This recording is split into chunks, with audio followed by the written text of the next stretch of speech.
Lord Chair and members of the Commission. Olunaku lw'enkya nga 22 n'olwokuna nga 23 akakiiko k'ebyokulonda lwe kagenda okusunsula bonna abeegwanyiza okwesugga mu lukiiko lw'eggwanga olukulu. Ng'ogyeko ababaka ba Paalamenti abalondebwa obutereevu n'abakiikirira abakyala abagenda okusunsulwa ku disitulikiti zaabwe, abalala abagenda okusunsulwa kuliko abeegwanyiza okukiikirira abakadde, abaliko obulemu, abavubuka n'abakozi nga bano bo bakusunsulwa ku kitebe ekikulu eky'akakiiko k'ebyokulonda mu Kampala.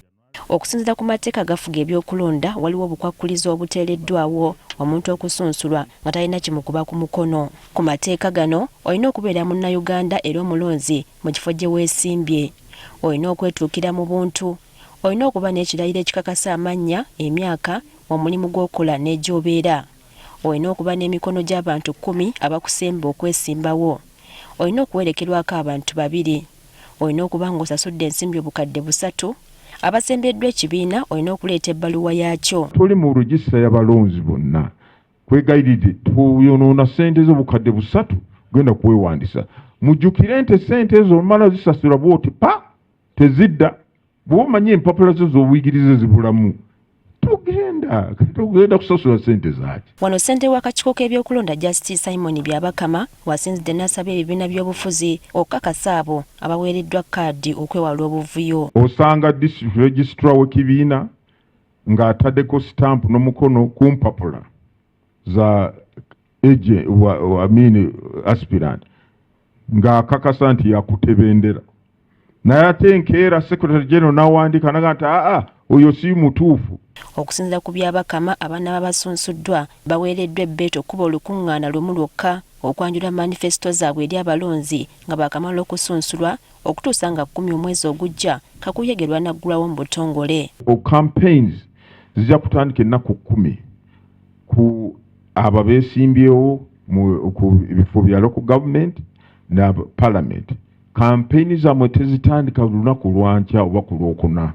Naye bw'onoova wali ng'omaze kusunsulwamu oba kubeera nominated oli wa ddembe okugenda mu kifo ky'onooba otegese osisinkane abawagizi bo obasomere manifesito yo. Wabula bajjukiziddwa okwewala okugulirira abalonzi ne ssente nti kimenya mateeka. Okukozesa ssente omuntu asobola okuwa kalulu oba aleme kuweereza gunda kalulu tekiikirizibwa mateeka, kimenya mateeka. Twewale okukola ebintu byonna bye tumanyi mu mateeka tebiikirizibwa. Era akakiiko k'ebyokulonda kalangiridde ennaku z'okulonderako omukulembeze w'eggwanga n'ababaka ba Paalamenti mu butongole. Teeka ligamba nti bwe tumala okusunsulamu abagenda kwesimba ku bwa pulezidenti tulina okulangirira olunaku lw'okulonda. Era nga kakiiko nga tusinziira ku tteeka eryo olwali twagala okulanga nti okulonda ku bwa pulezidenti kugenda kubeerawo ng'ennaku 15 omwezi gw'olubereberye owa January omwaka gwa 2026.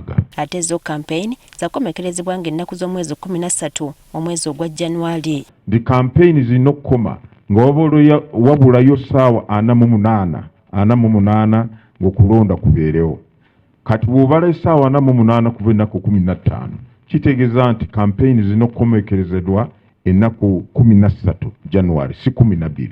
Singa okulonda kuba kuwedde bulungi, Paalamenti y'eggwanga esuubirwa okubaamu ababaka abalondebwa obutereevu 353, ababaka abakyala 146, ababaka b'abakadde 5, abaliko obulemu 5, ab'abakozi 5 n'ababavubuka 5. Priska Namulema, Agafeeyo ku Spark TV.